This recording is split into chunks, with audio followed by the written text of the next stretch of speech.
सततमञ्जलिरेशार्ये प्रक्षिप्यते मुखरितो मधुपैर्बुधैश्च जागर्ति यत्र भगवान् गुरुचक्रवर्ती विश्वोदयप्रलयनाटकसूत्रधारी दिशन्तु शम्मे गुरुपादपांसवः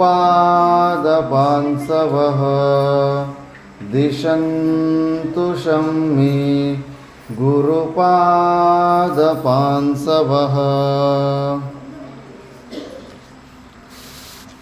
ತೆಲುಗುನ ಕನ್ನಡನ? ಕನ್ನಡ.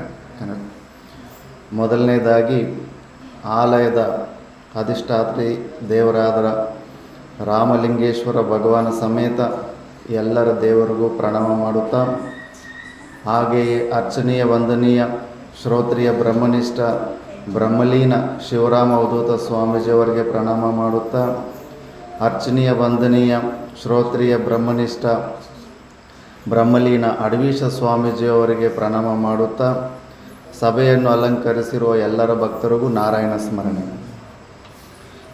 ನಾವು ಕೆಲವು ದಿನಗಳಿಂದ ಮಹಾಭಾರತದ ವಿಚಾರ ಮಾಡ್ತಿದ್ವಿ. ಅನೇಕ ಪ್ರಕಾರವಾದಂಥ ಕಥೆಯನ್ನು ನಾವು ಕೇಳ್ತಾ ಇದ್ವಿ. ಇದರಲ್ಲಿ ಯಯಾತಿಯ ಬಗ್ಗೆ ನಾವು ಚೆನ್ನಾಗಿ ವಿಚಾರ ಮಾಡಿದ್ವಿ. ಯಯಾತಿ ಫಸ್ಟು ಭೋಗಾಸಕ್ತನಾಗಿ ಮಕ್ಕಳ ಯೌವನವನ್ನು ಕೂಡ 1000 ವರ್ಷ ಅನುಭವ ಮಾಡಿದ ಮೇಲೆ ಊರ್ಧ್ವ ಲೋಕಗಳಿಗೆಲ್ಲ ಕೂಡ ಹೋದ ಮೇಲೆ ಕೂಡ ಇಂದ್ರಿಯಗಳು ಯಾವತ್ತೂ ತೃಪ್ತಿಯನ್ನು ಹೊಂದೋದಿಲ್ಲ ಅಂತ ತಿಳಿದುಕೊಂಡು ವೈರಾಗ್ಯ ಬಂದು ಕಾಡಿಗೆ ಹೋಗಿ ವಾನಪ್ರಸ್ಥ ಆಶ್ರಮವನ್ನು ಸ್ವೀಕಾರ ಮಾಡಿ ತಪಸ್ಸು ಮಾಡಿ ಮೇಲ್ಗಡೆ ಲೋಕಗಳಿಗೆ ಹೋಗಿರ್ತಾನೆ. ಮೇಲ್ಗಡೆ ಲೋಕಕ್ಕೆ ಹೋದ ಮೇಲೆ ಅಲ್ಲಿ ಲಿಮಿಟ್ ಇರುತ್ತೆ. 60,000 ವರ್ಷಗಳು ಇಲ್ಲ 9,000 ವರ್ಷಗಳು ಸ್ವರ್ಗದಲ್ಲಿ ಅಲ್ಲಿ ಟೈಮ್ ಪೀರಿಯಡ್ ಇರುತ್ತೆ. ಅಷ್ಟು ಸಮಯ ಆದ ಮೇಲೆ ಅಲ್ಲಿಂದ ಕೆಳಗಡೆ ತಳ್ಳಿ ಹಾಕ್ಬಿಡ್ತಾರೆ. ದೇವತೆಗಳು ಇದನ್ನ ಪುಣ್ಯ ಕ್ಷೀಣ ಆದಮೇಲೆ ಆ ಸಮಯ ಆದಾಗ ಮೇಲ್ಗಡೆಯಿಂದ ಕೆಳಗಡೆ ತಳ್ಳಿ ಬಿಸಾಕ್ತಾರೆ. ಆವಾಗ ಒಳ್ಳೆ ಬಾಲು ಮತ್ತು ರಿವರ್ಸ್ ಆಗಿ ಬೌನ್ಸ್ ಆದಂಗೆ ಕೆಳಗಡೆಯಿಂದ ಬಿದ್ದು ಮತ್ತೆ ಹೆಚ್ಚು ಪುಣ್ಯಕರ್ಮಗಳು ಮಾಡಿದ್ರೆ ಮತ್ತೆ ವಾಪಸ್ಸು ಸ್ವರ್ಗಕ್ಕೆ ಹೋಗ್ಬಿಡ್ತಾನೆ. ದೇವತೆಗಳ ಆಶ್ಚರ್ಯ ಆಗಿಬಿಡುತ್ತೆ, ಏನಿತ್ತ ಮತ್ತೆ ವಾಪಸ್ ಬಂದಲ್ಲ ಅಂತ. ನೋಡಿದ್ರೆ ಹೆಚ್ಚು ಪುಣ್ಯ ಇರುತ್ತೆ. ಅದಕ್ಕೆ ಇಂದ್ರದೇವನು ಸಮಾಜಕ್ಕೆ ಒಂದು ಮಾದರಿ ಇರಲಿ, ನಾವು ಮಾಡಿರೋ ಒಳ್ಳೆಯ ಕೆಲಸಗಳನ್ನು ನಾವು ಗೊಂಬಿತ್ವವಿರಬಾರ್ದು ಅನ್ನೋದಕ್ಕೆ, ನಾವು ಮಾಡಿರೋ ಒಳ್ಳೆಯ ಕೆಲಸಗಳಿಂದ ಗರ್ವಪಟ್ಟರೆ ಹೆಂಗೆ ಪುಣ್ಯ ಕ್ಷೀಣ ಆಗುತ್ತೆ ಅಂತ ತೋರಿಸ್ಕೊಡೋದಕ್ಕೆ ಯಯಾತಿಯನ್ನು ಹೊಗಳ್ತಾ ಇರ್ತಾನೆ. ಅಪ್ಪ ನಿನ್ನ ಹತ್ರ ಎಷ್ಟು ಪುಣ್ಯ ಇದೆ ಅಪ್ಪ, ನೋಡು ಕೆಳಗಡೆ ಬಿದ್ದರೂ ಕೂಡ ವಾಪಸ್ ಬಂದಿದೆಯಾ, ನೀನು ಏನೇನೆಲ್ಲ ಕೆಲಸಗಳು ಮಾಡಿದೆ ಅಂತೆಲ್ಲ ಕೇಳ್ತಾ ಇರ್ತಾನೆ. ಎಲ್ಲ ಒಂದೊಂದು ಎಷ್ಟು ಉಬ್ಬಿಸ್ತಾರೆ ಅಷ್ಟು ಇನ್ನೂ ಬಾಯಿ ಬಿಡ್ತಾ ಇರ್ತಾರೆ. ಒಂದೊಂದು ಹೇಳ್ಕೊತ ಬರ್ತಾ ಇರ್ತಾನೆ. ಮತ್ತು ನೀನು ಏನೇನು ತಪಸ್ಸು ಮಾಡಿದ್ದೆ ಅಂದರೆ, ನಾನು 60 ವರ್ಷ ಆಹಾರ ಇಲ್ಲದಿರೋ ಕೇವಲ ನೀರು ಕುಡ್ತಿದ್ದೆ, 30 ವರ್ಷ ಕೇವಲ ವಾಯು ಭಕ್ಷಣೆ ಮಾಡಿಕೊಂಡಿದ್ದೆ, ಮತ್ತು 10-20 ವರ್ಷ ಒಂಟಿ ಕಾಲಲ್ಲಿ ನಿಂತುಕೊಂಡು ತಪಸ್ಸು ಮಾಡಿದ್ದೆ ಅಂತ ಒಂದೊಂದೊಂದೇ ಎಲ್ಲ ಹೇಳ್ಕೊತ ಬರ್ತಾ ಇರ್ತಾನೆ. ಮತ್ತು ಆವಾಗ ನಿಂತರ ತಪಸ್ಸು ಮಾಡೋರು ಆವಾಗ ಯಾರಾದರೂ ಬೇರೆ ಇನ್ಯಾರಾದರೂ ಇದ್ರಾ ಅಂತ ಕೇಳ್ತಾನೆ. ಚಾನ್ಸೇ ಇಲ್ಲ, ನಾನು ಒಂದು ಕೂದಲಷ್ಟು ಕೂಡ ನನ್ನಲ್ಲಿ 1% ಅಲ್ಲ 0.01% ಕೂಡ ಯಾರು ತಪಸ್ಸು ಮಾಡೋರಾಗ ಯಾರು ಇರಲಿಲ್ಲ ಅಂತ ಒಂದು ಮಾತು ಜಾರಿಬಿಡ್ತು ಬಾಯಿಂದ. ಆತನಿಗೆ ಗೊತ್ತು, ಆತನಿಗಿಂತ ಶ್ರೇಷ್ಠವಾದ ತಪಸ್ವಿಗಳು ನೂರಾರು ವರ್ಷದಿಂದ ತಪಸ್ಸು ಮಾಡ್ತಾ ಇರೋರು ಇದ್ದಾರೆ. ವಾಯು ಭಕ್ಷಣೆ ಏನು ಸ್ತಂಭನ ರೀತಿಯಲ್ಲೇ ಸಮಾಧಿ ಸ್ಥಿತಿ ಇರೋವಂಥ ಯೋಗಿಗಳಿದ್ದಾರೆ ಅಂತ ಅವ್ರನ್ನೆಲ್ಲರನ್ನು ಈಗ ಧಿಕ್ಕಾರ ಮಾಡ್ದಂಗೆ ತಿರಸ್ಕಾರ ಮಾಡೋವಂಥ ಮಾತು ಬಾಯಿಂದ ಹೊರಗಡೆ ಬಂದುಬಿಡ್ತು. ಆವಾಗ ಇಂದ್ರ ಹೇಳ್ಬಿಡ್ತಾನೆ, ಯಯಾತಿ ನೀನು ನಿನ್ನ ಸಮದಲ್ಲೇ ಎಷ್ಟೋ ಜನ ನೀನು ಸಮಕಾಲದಲ್ಲಿ ಎಷ್ಟೋ ಜನ ಋಷಿಗಳು ತಪಸ್ಸು ಮಾಡ್ತಾಯಿದ್ರು. ನೀನು ಅಹಂಕಾರದಿಂದ ಅವ್ರನ್ನೆಲ್ಲರನ್ನು ಅವ್ರನ್ನ ಲೆಕ್ಕನೇ ಹಿಡ್ದಿರೋ ತಿರಸ್ಕಾರ ಮಾಡಿರೋದ್ರಿಂದ ನಿನ್ನ ಪುಣ್ಯ ಈ ಒಂದು ಕ್ಷಣದಲ್ಲಿ ಎಲ್ಲ ಕ್ಷೀಣ ಆಗೋಯಿತು. ಈಗ ನೋಡು ನಾವು ನಿನ್ನನ್ನು ಸ್ವರ್ಗದಿಂದ ಮೇಲ್ಗಡೆ ತಳ್ಳಿಬಿಡ್ತೀವಿ ನೋಡು ಅಂತ. ಯಯಾತಿಗೆ ಅರ್ಥ ಆಗ್ಬಿಡ್ತಾ, ಅಯ್ಯೋ ಹೌದಲ್ಲ, ನಾನು ಮರ್ತೋಗ್ಬಿಟ್ಟು ಅಹಂಕಾರದಲ್ಲಿ ಬಂದುಬಿಟ್ಟು ಧ್ವಜದೊಂಬಿತ್ವ ಮಾಡಿಕೊಂಡು ನನ್ನ ಪ್ರಶಂಸೆ ನಾನೇ ಮಾಡಿಕೊಂಡು ಇನ್ನೊಬ್ಬನ ತಿರಸ್ಕಾರ ಮಾಡಿದ್ದ ಕ್ಷೀಣ ಆಗೋಯ್ತಲ್ಲ, ಸಿಕ್ಕಾಪಟ್ಟೆ ನೋವು ಪಡ್ತಾನೆ. ಆದರೆ ಒಂದು ರಿಕ್ವೆಸ್ಟ್ ಕೇಳ್ತಾನೆ ಇಂದ್ರನ, ಸರಿ ಬಿಡಪ್ಪ, ಹೆಂಗೂ ಕೆಳಗಡೆ ಬಿಸಾಕ್ತಾ ಇದ್ದೀರಾ, ನನ್ನ ಅಂಥ ಜಾಗದಲ್ಲಿ ಬಿಸಾಕಿ ಎಲ್ಲಿ ಸತ್ಪುರುಷರು ಇರ್ತಾರೋ, ಸತ್ಸಂಗ ಆಗುತ್ತೋ, ಈ ಕರ್ಮಗಳು ಮಾಡಿ ಭೂಲೋಕ ಸ್ವರ್ಗಲೋಕಗಳು ಇವೆಲ್ಲ ಲೋಕಗಳು ಪಡೆದು ಪರೀಕ್ಷಾ ಲೋಕಾನ್ ಕರ್ಮಚಿತಾನ್ ಬ್ರಾಹ್ಮಣು ಎಲ್ಲ ಪರೀಕ್ಷೆ ಮಾಡಿಬಿಟ್ಟಿದ್ದೀನಿ ನಾನು. ಆದ್ದರಿಂದ ನನಗಿನ್ನು ಸಾಕಾಗಿದೆ, ಇನ್ನು ಪುಣ್ಯ ಮಾಡೋದು ಬೇಡ, ಈ ಸುಖನ ಅನುಭವಿಸೋದು ಬೇಡ, ಈ ಟೆಂಪ್ರವರಿ ಸುಖ ಇದು ಕ್ಷೀಣ ಆದಮೇಲೆ ತುಂಬಾ ದುಃಖ ಆಗುತ್ತೆ.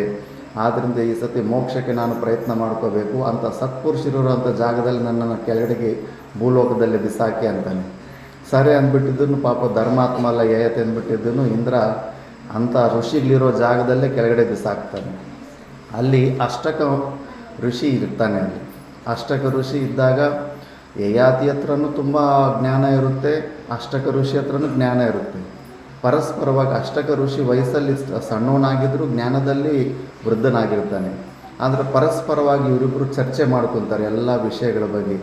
ಏನು ಈ ಸಂಸಾರ ಅಂದರೆ ಏನು, ಮೇಲ್ಗಡೆ ಲೋಕಗಳು ಹೆಂಗಿದಾವೆ, ಅವೆಲ್ಲ ಲೋಕಗಳು ನೋಡ್ಕೊಂಡು ಬಂದಲ್ಲ ನೀನು, ಅವೆಲ್ಲ ಹೆಂಗಿದಾವೆ ಅಂತ ಒಬ್ಬರನ್ನೊಬ್ಬರು ಪ್ರಶ್ನೆ ಕೇಳಿಕೊಂಡು ಈಗ ಅದೇ ಪ್ರಸಂಗ ಸ್ಟಾರ್ಟ್ ಆಗುತ್ತೆ. ಫಸ್ಟು ಅಷ್ಟಕ ಋಷಿಗಳು, ಯಾರಪ್ಪ ನೀನು ಮೇಲ್ಗಡೆಯಿಂದ ಇಷ್ಟು ತೇಜಸ್ಸಾಗಿ ಸೂರ್ಯನ ತೇಜಸ್ಸಿನಿಂದ ಕೆಳಗಡೆ ಬರ್ತಾ ಇದೆಯಾ ಅಂತ ಕೇಳ್ತಾನೆ. ಆತ ಹೇಳ್ತಾನೆ, ನಾನು ಯಯಾತಿ ಎಂಬ ರಾಜನಾಗಿದ್ದೆ, ಇಂಥ ಒಳ್ಳೆಯ ಕೆಲಸಗಳೆಲ್ಲ ಮಾಡಿ ಪುಣ್ಯಕರ್ಮಗಳು ಮಾಡಿ ಸ್ವರ್ಗಕ್ಕೆ ಹೋಗಿದ್ದೆ. ಒಂದು ಅಹಂಕಾರದಿಂದ, ಒಂದು ಕ್ಷಣದ ಅಹಂಕಾರದಿಂದ ಮಾಡಿದ ವರ್ಷಾನುಗಟ್ಟಲೆ ಮಾಡಿರುವಂಥ ಪುಣ್ಯನ ಕಳ್ಕೊಂಬಿಟ್ಟು ಈಗ ಕೆಳಗಡೆ ಬಿದ್ದಿದ್ದೀನಿ ಅಂತೆಲ್ಲ ಪರಿಚಯ ಮಾಡ್ಕೊತಾನೆ. ಆವಾಗ ಹೇಗಿದೆ ಆ ಲೋಕಗಳು ಅಂತ ಕೇಳ್ತಾನೆ. ಈ ಲೋಕಗಳಿದ್ದಂಗೆ ಮೇಲ್ಗಡೆ ಇರೋ ಲೋಕಗಳು ಕ್ಷೀಣೆ ವಿದ್ಯೆ ಅಂದರೆ ನಮ್ಮ ಹತ್ರ ಏನು ಸಂಪತ್ತಿ ಇರುತ್ತೋ, ಪುಣ್ಯ ಅನ್ನೋದು ಕ್ಷೀಣ ಆದಮೇಲೆ ಇಲ್ಲಿ ಭೂಲೋಕದಲ್ಲಿ ನಮ್ಮ ಹತ್ರ ದುಡ್ಡಿಲ್ಲ ಅಂದರೆ ವಿತ್ತ ಕ್ಷೀಣ ಆದಮೇಲೆ ನಮ್ಮನ್ನು ಯಾರು ಹೆಂಗೆ ಹಿಡಿಸ್ಕೊಳ್ಳೋದಿಲ್ಲ, ಕೇಳೋದಿಲ್ಲ, ಎಲ್ಲ ಬಿಟ್ಟುಬಿಡ್ತಾರೋ, ಅದೇ ಥರ ಸ್ವರ್ಗಲೋಕದಲ್ಲೂ ಕೂಡ ಅಷ್ಟೇ. ಪುಣ್ಯ ಇರೋ ತನಕನೇ ಅಲ್ಲಿ ಮರ್ಯಾದೆ ಭೋಗಗಳು ಎಲ್ಲ ಇರ್ತವೆ. ಅದಾದ ತಕ್ಷಣ ಮತ್ತೆ ಅವ್ರು ಲೆಕ್ಕ ನೀಡೋದಿಲ್ಲ, ಕೆಳಗಡೆಗೆ ತಳ್ಳಿಬಿಡ್ತಾರೆ ಅಂತ ಸ್ಪಷ್ಟವಾಗಿ ಹೇಳ್ಬಿಡ್ತಾನೆ. ಮತ್ತು ಅಷ್ಟಕ್ಕನನ್ನು ಕೇಳ್ತಾನೆ. ಆದ್ದರಿಂದ ಮೊದಲ ವಯಸ್ಸು ಮಾನವರ ಶರೀರಗಳನ್ನು ತಿಂದು ಜೀರ್ಣ ಮಾಡಿಬಿಡುತ್ತದೆ. ಅಷ್ಟಕ್ಕನ ಹೇಳ್ತಾನೆ. ಆ ಯಯಾತಿ ಅಷ್ಟಕ್ಕನ ಕೇಳ್ತಾನೆ, ಏನು ಈ ಶರೀರ ತತ್ವದ ಬಗ್ಗೆ ಹೇಳಿ ಅಂದ್ಬಿಟ್ಟು. ನಾವಂತ ಇದ್ದೀವಿ, ನಾವು ಊಟ ತಿಂದ್ಬಿಟ್ಟು ಊಟನ ಜೀರ್ಣ ಮಾಡ್ತಾಯಿದ್ದೀವಿ ಅಂತ. ಇಲ್ಲ, ಭೋಗಾನ ಭೋಕ್ತಃ ವಯಮೇವ ಭುಕ್ತಃ ಅಂತ. ನಾನು ಊಟನೇ ನನ್ನನ್ನು ತಿಂದುಬಿಟ್ಟಿದೆ ಅಂತ.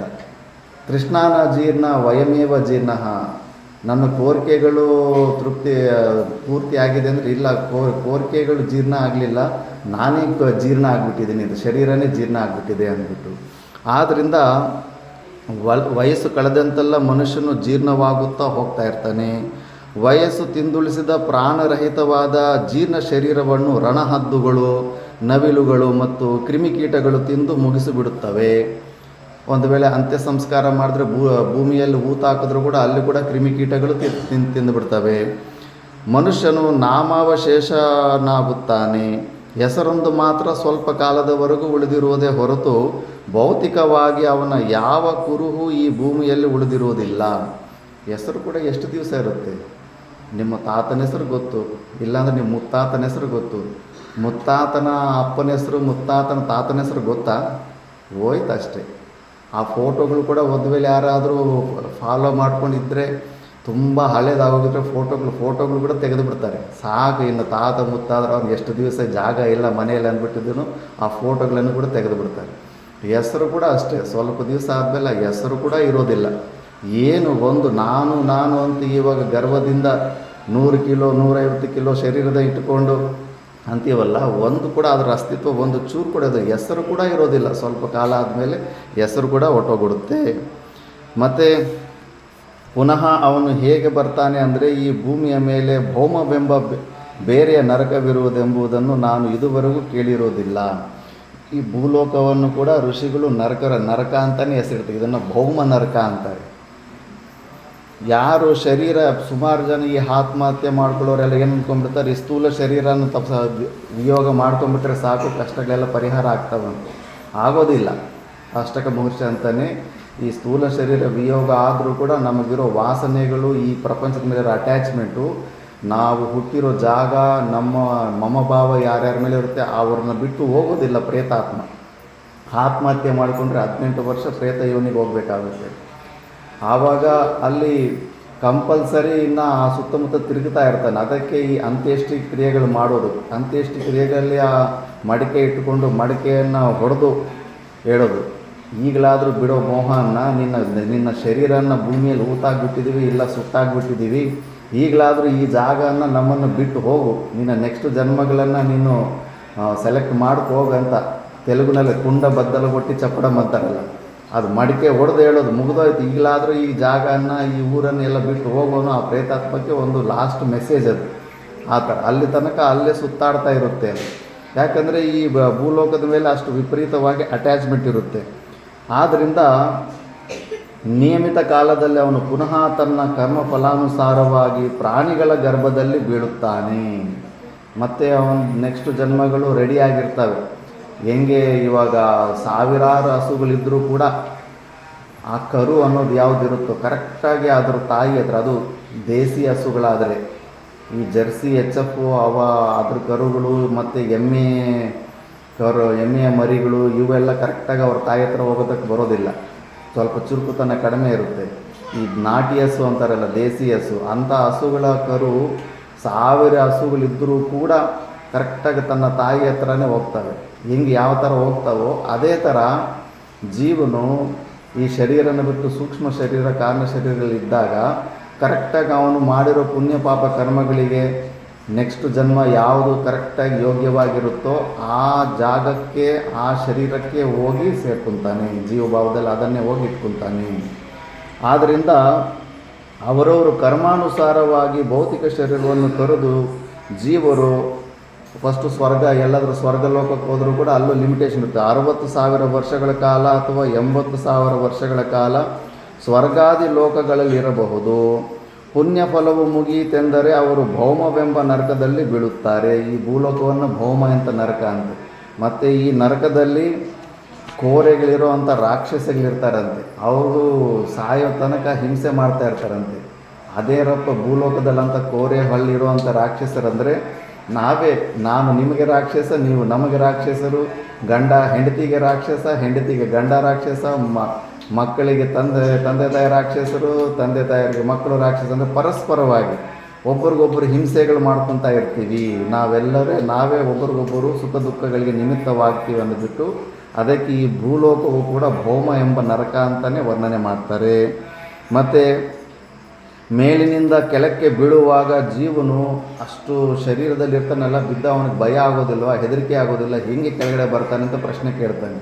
ಇದ್ರ ಬಗ್ಗೆ ಉಪನಿಷತ್ತಲ್ಲಿ ಕೂಡ ನಾವು ವಿಚಾರ ಮಾಡ್ಕೊಂಡಿದ್ದೀವಿ. ಬೀಳುವಾಗ ಜೀವನು ಸೂಕ್ಷ್ಮ ರೂಪದಲ್ಲಿದ್ದು ಜಲರೂಪವಾಗಿರುವನು. ನೀರಿನ ರೂಪವಾಗಿರಲು ಕಾರಣವೇನೆಂದರೆ ಕೆಳಗೆ ಬೀಳುವ ಜೀವನು ದುಃಖಿಸುತ್ತಾನಲ್ಲವೇ. ವಿಪರೀತವಾಗಿ ದುಃಖ ಬಂದು ಆ ದುಃಖದ ಕಣ್ಣೀರು ರೂಪದಲ್ಲಿ ಆ ಜೀವ ಪರಿಸೀಮಿತವಾಗಿಬಿಟ್ಟಿರ್ತಾನೆ. ಆದ್ದರಿಂದ ದುಃಖ ಸೂಚಕವಾದ ಅಶ್ರುವಾಗಿ ಜೀವನು ಉಳಿಯುವನು. ನೀರು ಮತ್ತು ಆ ನೀರು ಮೇಘಗಳಲ್ಲಿ ಬಂದು ಮೇಘಗಳಿಂದ ಔಷಧಿ ಲತೆಗಳ ಮೇಲೆ ಬಿದ್ದಾಗ ಔಷಧಿ ಲತೆಗಳು ಅದನ್ನು ಹೀರಿಕೊಳ್ಳುವವು. ಔಷಧಿ ಅಂದರೆ ಒಂದು ಸತಿ ಬೀಜನ ಬಿಟ್ಟ ಮೇಲೆ ಮತ್ತೆ ಅವು ಗಿಡ ಸತ್ತೋಗುತ್ತೆ. ಭತ್ತ ಆಗಲಿ ಗೋಧಿ ಆಗಲಿ ಯಾವಿವೆಲ್ಲ ಇದಾವೋ ಒಂದು ಸತಿ ಅದು ಧಾನ್ಯ ಬೆಳೆದ ಮೇಲೆ ಮತ್ತೆ ಅದು ಗಿಡ ಸತ್ತೋಗುತ್ತೆ. ಅದನ್ನೆಲ್ಲ ಔಷಧಿ ಅಂತಾರೆ. ವನಸ್ಪತಿ ಅಂದರೆ ಹಣ್ಣು ಕಿತ್ತದ ಮೇಲೆ ಮತ್ತೆ ಇನ್ನೊಂದು ಸತಿ ಚಿಗುರು ಬಂದು ಹಣ್ಣು, ಗಿಡ ಸಾಯೋದಿಲ್ಲ, ಮತ್ತೆ ಹೂವು ಹಣ್ಣು ಬರ್ತಾ ಇರುತ್ತೆ. ಈ ಮೋಸಂಬಿ ಆಗಲಿ ಆಪಲ್ ಆಗಲಿ ಇವೆಲ್ಲ ಮತ್ತೆ ಬರ್ತಾ ಇರ್ತವೆ. ಇದನ್ನು ವನಸ್ಪತಿ ಅಂತಾರೆ. ಔಷಧಿ ವನಸ್ಪತಿಗಳೇ ಮನುಷ್ಯನ ಭೋಜನ ಅಂತ ಶಾಸ್ತ್ರದಲ್ಲಿ ಹೇಳ್ತಾರೆ. ಆ ಥರ ಆ ಮೇಘ ರೂಪದಲ್ಲಿರುವಂಥ ನೀರು ಈ ಔಷಧಿಗಳ ಮೇಲೆ ಬಿದ್ದು ಆ ಔಷಧಿ ಲತೆಗಳನ್ನು ಯಾರಾದರೂ ಮಾನವರಾಗಲಿ ಪಶು ಪಕ್ಷಿಗಳಾಗಲಿ ಆ ಔಷಧಿ ಲತೆಗಳನ್ನು ಸೇವಿಸುವುದರಿಂದ ವೀರ್ಯವು ಉತ್ಪನ್ನವಾಗುತ್ತದೆ. ಆ ವೀರ್ಯವು ಋತುಕಾಲದಲ್ಲಿ ಸ್ತ್ರೀಯರಲ್ಲಿ ಸೇರಿದರೆ ಗರ್ಭವು ಉತ್ಪನ್ನವಾಗುವುದು. ಆದರೆ ಜೀವನಿಗೆ ಇಷ್ಟೊಂದು ಅವಸ್ಥಾ ಭೇದಗಳಿದ್ದರೂ ಅವನ ಕರ್ಮಗಳು ಅವನನ್ನು ಅಂಟಿ ಬರುತ್ತವೆಯೇ ಎಂಬ ಸಂಶಯವು ಮೂಡುವುದಲ್ಲವೇ. ಕರ್ಮಗಳು ಮಾತ್ರ ನಮ್ಮ ಜೊತೆಯಲ್ಲೇ ಬರ್ತಾ ಇರ್ತವೆ. ಯಾವುದಾದರೂ ಒಂದು ಬೀಜವನ್ನು ತೆಗೆದುಕೊಳ್ಳೋಣ, ಭೂಲೋಕದಲ್ಲಿ ಯಾವುದೇ ಒಂದು ಬೀಜ ತಗೊಳ್ಳಿ, ಅದು ಒಂದೊಂದು ಸತಿ ಆದರೂ ಹಣ್ಣಿನ ಸ್ಮೆಲ್ಲು ಏನೂ ಬರೋದಿಲ್ಲ. ಬಟ್ ಆ ಬೀಜ ಭೂಮಿಯಲ್ಲಿ ಊತದ ಮೇಲೆ ದೊಡ್ಡದಾದ ಮೇಲೆ ಒಳ್ಳೆ ಹೂವು, ಪರಿಮಳವಾದಂಥ ಹೂವು, ಹಣ್ಣುಗಳನ್ನು ಈಗ ಹಲಸಿನನ್ನದೇ ಬೀಜ ತಗೊಳ್ಳಿ, ಬೀಜದಲ್ಲಿ ಆ ಸ್ಮೆಲ್ ಬರೋದಿಲ್ಲ. ಬಟ್ ಅದು ಬೀಜ ಊತ ಮೇಲೆ ಗಿಡ ಆದಮೇಲೆ ಹಣ್ಣಾದಮೇಲೆ ಆ ಸ್ಮೆಲ್ ಬರುತ್ತಾ ಇಲ್ಲ. ಅದರಲ್ಲಿ ಎಲ್ಲವೂ ಹೆಂಗೆ ಅಡಗಿರ್ತಾವೋ, ಅದು ರಾಗಿ ಗಿಡ ಆಗಲಿ ವಟವೃಕ್ಷ ಆಗಲಿ, ಅದರ ಬೀಜದ ಸೈಜ್ ಏನು ಕಣ್ಣಿಂದ ಸರಿಯಾಗಿ ಕಾಣಿಸೋದು ಇಲ್ಲ. ಅಷ್ಟು ಸಣ್ಣ ಸೈಜ್ ಬೀಜದಲ್ಲಿ ಎಷ್ಟು ದೊಡ್ಡ ಮರ ಇರುತ್ತೆ ಅದು ಹೊರಗಡೆ ಬರಲ್ಲ. ಅದೇ ಥರ ನಮ್ಮಲ್ಲೂ ಕೂಡ ಅನಾದಿ ಕಾಲದಿಂದ ಮಾಡಿರೋ ಪುಣ್ಯ ಪಾಪ ಕರ್ಮಗಳಿಂದ ಆ ಸಂಸ್ಕಾರಗಳೆಲ್ಲ ಹಂಗೆ ಇರ್ತವೆ. ಯಾವ್ಯಾವ ಶರೀರ ಸಿಗುತ್ತೋ, ಕೋತಿ ಶರೀರಕ್ಕೆ ಹೋದರೆ ಅಲ್ಲಿ ಕೋತಿ ಲಕ್ಷಣಗಳೆಲ್ಲ ನಮ್ಗೆ ಆಟೋಮೆಟಿಕ್ ಬಂದುಬಿಡುತ್ತೆ. ಹಸು ಜನ್ಮಕ್ಕೆ ಹೋದರೆ ಅಲ್ಲಿ ಹುಲ್ಲು ತಿನ್ನೋ ಸಂಸ್ಕಾರ ಎಲ್ಲ ಬಂದುಬಿಟ್ಟಿರುತ್ತೆ. ಮನುಷ್ಯ ಶರೀರಕ್ಕೆ ಬಂದರೆ ಈ ಮನುಷ್ಯ ಮಾನವನ ಸಂಸ್ಕಾರ ಎಲ್ಲ ಆಟೋಮೆಟಿಕ್ಕಾಗಿ ಬಂದುಬಿಡ್ತಾ ಇರ್ತವೆ. ಆದ್ದರಿಂದ ಈ ಥರ ಅದೇ ರೀತಿಯಾಗಿ ಸೂಕ್ಷ್ಮ ರೂಪದಲ್ಲಿರುವ ಜೀವನು ಅವನ ಕರ್ಮಗಳು ಎಡೆಬಿಡದೆ ಅಂಟಿರುತ್ತವೆ. ಅವನು ಕರ್ಮಾನುಸಾರವಾಗಿ ಅವನು ಮಾನವರಲ್ಲಿ ಚತುಷ್ಪಾದಿಗಳಲ್ಲಿ ದ್ವಿಪಾದಿ, 4 ಕಾಳುಗಳನ್ನು ಚತುಷ್ಪಾದಿ ಅಂತಾರೆ. 4 ಕಾಳಿರೋ ಪ್ರಾಣಿ, ದ್ವಿಪಾದಿ ಅಂದರೆ 2 ಕಾಳು, ಷಟ್ಪಾದಿ ಅಂದರೆ 6 ಕಾಳುಗಳಿರುವಂಥ ಪ್ರಾಣಿಗಳು, ಅಷ್ಟಪಾದಿ 8 ಕಾಳಿರೋವು, ಮತ್ತು ಅನೇಕ ಪಾದಿ ಮುಂತಾದ ಯೋನಿಗಳಲ್ಲಿ ಹುಟ್ಟಬೇಕೆಂಬ ನಿಯಮವಿರುತ್ತದೆ. ಅದರಂತೆ ಪ್ರಪಂಚದ ಸಕಲ ಪ್ರಾಣಿಗಳು ಹುಟ್ಟು ಸಾಯುತ್ತವೆ. ಈಗ ಸ್ವಲ್ಪ ಈ ಹುಟ್ಟುವ ಕ್ರಮದ ಬಗ್ಗೆ ಇನ್ನೂ ಉತ್ತರ ಕೊಟ್ಟಿದ್ದಕ್ಕೆ ಇನ್ನೂ ಕುತೂಹಲ ಹೆಚ್ಚಾಗುತ್ತೆ. ಇನ್ನೂ ಪ್ರಶ್ನೆ ಕೇಳ್ತಾನೆ ಯಾತಿ, ತಂದೆಯೇ, ನಾವೆಲ್ಲರೂ ನಿನ್ನನ್ನು ಕ್ಷೇತ್ರಜ್ಞನೆಂದೇ ತಿಳಿಯುವೆವು. ನೀನು ವಿಶದಪಡಿಸಿದಂತೆಲ್ಲ ನಮ್ಮ ಸಂಶಯಗಳು ಹೆಚ್ಚುತ್ತಲೇ ಹೋಗ್ತಾ ಇದೆ. ನೀವು ಡೀಟೇಲ್ಸ್ ಕೊಡ್ತಾ ಇದ್ರೆ ಇನ್ನೂ ಸ್ವಲ್ಪ ಕೇಳಬೇಕಂತ ನಮಗಿನ್ನೂ ಕ್ಯೂರಿಯಾಸಿಟಿ ಹೆಚ್ಚಾಗ್ತಾ ಇದೆ.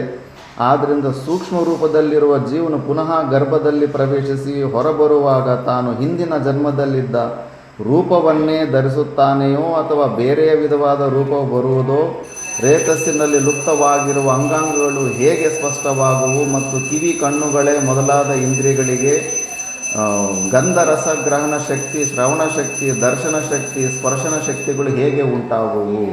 ಯಾಕಂದರೆ ಈ ಶರೀರದಲ್ಲಿರೋ ಎಲ್ಲ ಪಾರ್ಟ್ಗಳೆಲ್ಲ ಇಲ್ಲೇ ಬಿಟ್ಟು ಹೋಗಿರ್ತೀವಲ್ಲ, ಮತ್ತೆ ಇನ್ನೊಂದು ಹೊಸ ಶರೀರದ ತಗೊಂಡವಾಗ ಮತ್ತೆ ಇವೆಲ್ಲ ಹೆಂಗೆ ಬರ್ತವೆ, ಇಂದ್ರಿಯಗಳು ಕೈ ಕಾಲುಗಳು ಹೆಂಗೆ ಬರ್ತವೆ ಅಂತ ಫುಲ್ಲು ಡೀಟೇಲಾಗಿ ಕೇಳ್ತಾನೆ.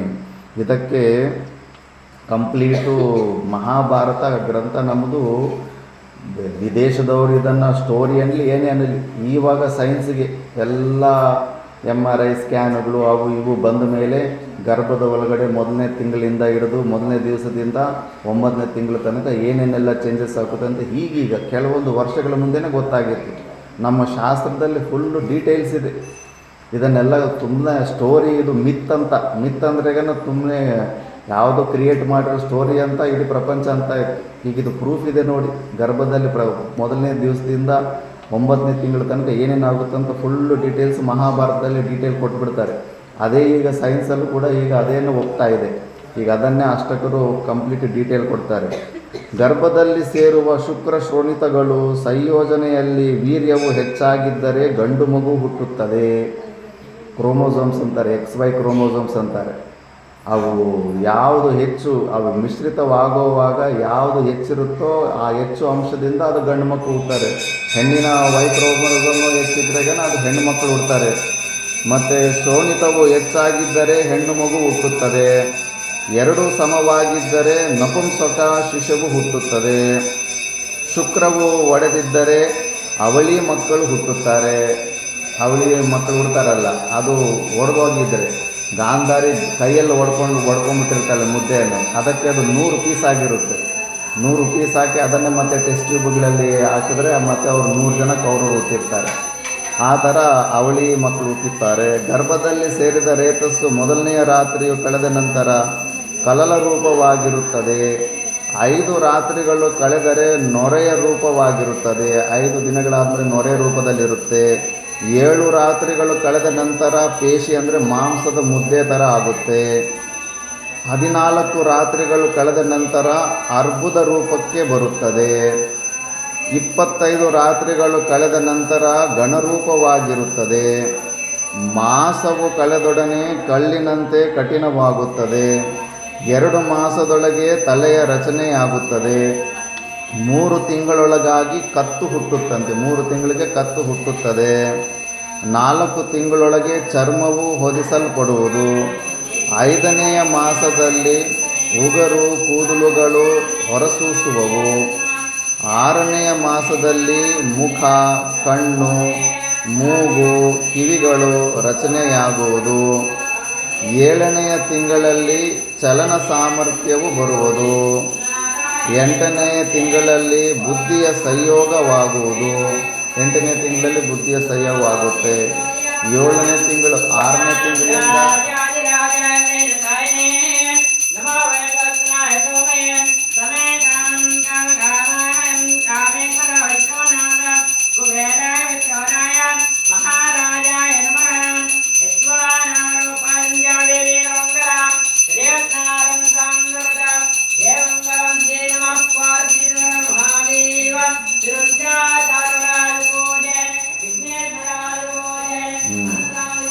ಏಳನೇ ತಿಂಗಳಲ್ಲಿ 6ನೇ ತಿಂಗಳಿಂದ 9ನೇ ತಿಂಗಳ ಒಳಗಡೆ ಗರ್ಭದಲ್ಲಿ ಪೂರ್ವಜನ್ಮದ ಎಲ್ಲ ನೆನಪು ಬಂದ್ಬಿಟ್ಟಿರುತ್ತೆ. ಜೀವಕ್ಕೆ ಪೂರ್ವಜನ್ಮ ಸುಖ ಎಲ್ಲವೂ ನೆನಪಿರುತ್ತೆ. ಆವಾಗಲೇ ಎಲ್ಲ ಪ್ರಕಾರದ ನೋವುಗಳನ್ನು ಅನುಭವಿಸ್ತಾ ಇರ್ತಾನೆ. ಮತ್ತು 7ನೇ ತಿಂಗಳಲ್ಲಿ ಚಲನ ಸಾಮರ್ಥ್ಯವು ಬರುತ್ತದೆ, ಕದಲುತ್ತೆ. 7ನೇ ತಿಂಗಳಲ್ಲಿ ಒಳಗಡೆ ಗರ್ಭದಲ್ಲಿರೋ ಮಗು ಕದಲುವ ಸಾಮರ್ಥ್ಯ ಬರುತ್ತದೆ. 8ನೇ ತಿಂಗಳಲ್ಲಿ ಬುದ್ಧಿಯ ಸಂಯೋಗವಾಗುವುದು. 9ನೆಯ ತಿಂಗಳಲ್ಲಿ ಚೇತನನು ಸರ್ವಾಂಗಪೂರ್ಣವಾಗುತ್ತಾನೆ. ಬುದ್ಧಿಯ ಸಂಯೋಗವಾದೊಡನೆ ಸಕಲೇಂದ್ರಿಯಗಳು ಚೇತನಗೊಂಡಂತೆ ತಮ್ಮ ತಮ್ಮ ಶಕ್ತಿಯನ್ನು ಪಡೆದುಕೊಳ್ಳುವವು. ಎಲ್ಲ ಇಂದ್ರಿಯಗಳು ಬಂದ್ಬಿಟ್ಟಿರುತ್ತೆ. ಬಳಿಕ ಮನುಷ್ಯನು ಎಲ್ಲ ಅವಯವಗಳನ್ನು ಪಡೆದುಕೊಂಡು ಹುಟ್ಟುತ್ತಲೇ ತನ್ನೆರಡು ಕಿವಿಗಳಿಂದಲೂ ಶಬ್ದವನ್ನು ಕೇಳುವ ಸಾಮರ್ಥ್ಯವನ್ನು ಪಡೆಯುತ್ತಾನೆ. ಕಣ್ಣುಗಳಿಂದ ಹೊರಗಿನ ದೃಶ್ಯಗಳನ್ನು ನೋಡುವ ಸಾಮರ್ಥ್ಯವನ್ನು ಪಡೆಯುತ್ತಾನೆ. ಮೂಗಿನಿಂದ ಆಘ್ರಾಣ ಸಾಮರ್ಥ್ಯವನ್ನು, ನಾಲಿಗೆಯಿಂದ ರಸಗಳ ರುಚಿಯನ್ನು ತಿಳಿಯುವ ಸಾಮರ್ಥ್ಯವನ್ನು, ಚರ್ಮದಿಂದ ಸ್ಪರ್ಶಗ್ರಹಣ ಶಕ್ತಿಯನ್ನು ಪಡೆದುಕೊಳ್ಳುತ್ತಾನೆ. ಮನಸ್ಸಿನಿಂದ ಭಾವವನ್ನು ತಿಳಿದುಕೊಳ್ಳುತ್ತಾನೆ. ಅಷ್ಟಕ ಈ ರೀತಿಯಾಗಿ ಸೂಕ್ಷ್ಮ ರೂಪದ ಜೀವವು ಪ್ರಾಣಧಾರಿಗಳಾದ ಮಹಾತ್ಮರ ಶರೀರದಲ್ಲಿ ಸೇರಿಕೊಳ್ಳುತ್ತದೆ. ಈ ಥರ ಹೇಳ್ತಾನೆ. ಮತ್ತು ಆ ಗರ್ಭೋಪನಿಷತ್ ಅಂತ ಒಂದು ಉಪನಿಷತ್ತಿರುತ್ತೆ. ಗರ್ಭದಲ್ಲಿ ನಾವು ವಿಚಾರ ಮಾಡಬೇಕು. ಗರ್ಭಾವಸ್ಥೆಯಲ್ಲಿ ನಾವು ವಿಚಾರ ಮಾಡಿದ್ರೆ ನಮಗೆ ವೈರಾಗ್ಯ ಬರುತ್ತೆ. ಅದಕ್ಕೆ ಈ ಒಂದು ಮಹಾಭಾರತದ ಶ್ರುತಿಯನ್ನೇ ಪ್ರಮಾಣವಾಗಿ ಇಟ್ಕೊಂಡು ಸರ್ವ ವೇದಾಂತ ಸಿದ್ಧ ಸಾರ ಅನ್ನೋ ಒಂದು ಗ್ರಂಥದಲ್ಲಿ ಈ ಗರ್ಭಾವಸ್ಥೆಯಲ್ಲಿ ನಾವು ಪಡೋ ಕಷ್ಟಗಳ ಬಗ್ಗೆ ಸ್ಪಷ್ಟವಾಗಿ ಅಲ್ಲಿ ಡೀಟೇಲ್ಸ್ ಕೊಡ್ತಾನೆ. ಅದನ್ನು ನಾವು ತಿಳ್ಕೊಂಡು ವೈರಾಗ್ಯವನ್ನು ಹೊಂದಬೇಕಂತ. ಅದಕ್ಕೆ ಇವೆಲ್ಲವೂ ಕೂಡ ಈಗ ಈತನಿಗೆ ಯಯಾತಿಗೆ ವೈರಾಗ್ಯ ಬಂದುಬಿಟ್ಟಿದೆ. ಎಲ್ಲ ಪುಣ್ಯಕರ್ಮಗಳು ಮಾಡಿ ಭೂಲೋಕಕ್ಕೆ ಬಂದು, ಭೂಲೋಕದಿಂದ ಸ್ವರ್ಗಕ್ಕೆ ಬಂದು, ಮತ್ತು ಸ್ವರ್ಗಲೋಕದಿಂದ ಕೂಡ ಸ್ವರ್ಗಲೋಕ ಚ್ಯುತ ಆದಮೇಲೆ ಮತ್ತೆ ಕೆಳಗಡೆ ಬಿದ್ದ ಮೇಲೆ ಈಗ ಸಿಕ್ಕಾಪಟ್ಟೆ ವೈರಾಗ್ಯ ಬಂದಿರುತ್ತೆ. ಆದ್ದರಿಂದ ಇವಾಗ ಮತ್ತೆ ಈ ಜನ್ಮಗಳಿಗೆ ಬರಬಾರ್ದು, ವೈರಾಗ್ಯನ ಹೊಂದಬೇಕು ಅಂದ್ಬಿಟ್ಟಿದ್ದೂ ಈಗ ವೈರಾಗ್ಯದ ಬಗ್ಗೆ ವಿಚಾರ ಮಾಡ್ತಾನೆ. ಅದರಲ್ಲಿ ಏನಾಗುತ್ತಂದರೆ ಗರ್ಭದಲ್ಲಿ ಇರೋ ವಿಷಯ ಬಗ್ಗೆ ನಾವು ವಿಚಾರ ಮಾಡಬೇಕು. ಶ್ಲೋಕದಲ್ಲಿ ಹೇಳ್ತಾರೆ, ಕುಕ್ಷೌ ಸ್ವಮಾತೋರ್ಮಲಮೂತ್ರ ಮಧ್ಯೆ ಸ್ಥಿತಿಂ ತದಾ ವೇಟ್ ಕ್ರಿಮಿದಂಶನಂಚ ತದೀಯ ಕೌಕ್ಷೇಯಕವಹ್ನಿದಾಪಂ ವಿಚಾರ್ಯ ಕೋ ವಾ ವಿರತಿಂ ನಯಾತಿ.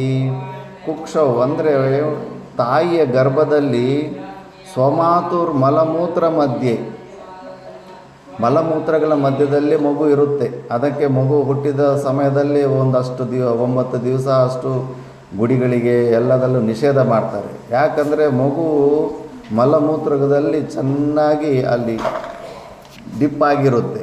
ಆದ್ದರಿಂದ ಅದು ಅಶುದ್ಧಿ ಅಂತ ಆವಾಗ ಕೆಲವು ದಿವಸ ಕೆಲವು ಕಾರ್ಯಕ್ರಮಗಳಿಗೆ ನಿಷೇಧ ಹೊಂದ್ತಾರೆ.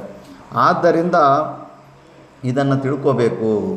ಮತ್ತು ಸ್ಥಿತಿಂ ತದಾ ಬಿಟ್ ಕ್ರಿಮಿದಂಶನಂಚ, ಕ್ರಿಮಿಗಳು ಒಳಗಡೆ ಜಠರಾಗ್ನಿ, ತೇಜ ಮತ್ತು ಸಣ್ಣ ಸಣ್ಣ ಬ್ಯಾಕ್ಟೀರಿಯಾಗಳು, ವೈರಸ್ಸುಗಳು ಇವೆಲ್ಲ ಕೂಡ ಅಲ್ಲಿ ಕಚ್ತಾ ಇರುತ್ತೆ.